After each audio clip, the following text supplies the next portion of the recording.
You ask Tiger to solve. This deals with linear equations with one unknown. The final result is x equals 50. Let's solve it step by step.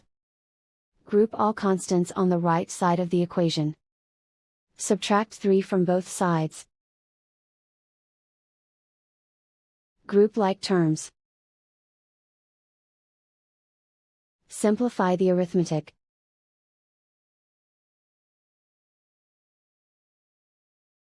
Isolate the x.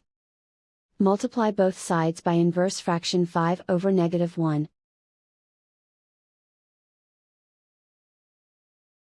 Group like terms.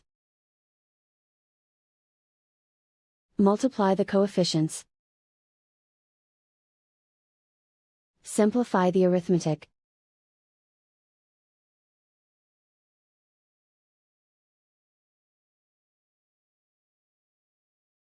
And so the final result is x equals 50.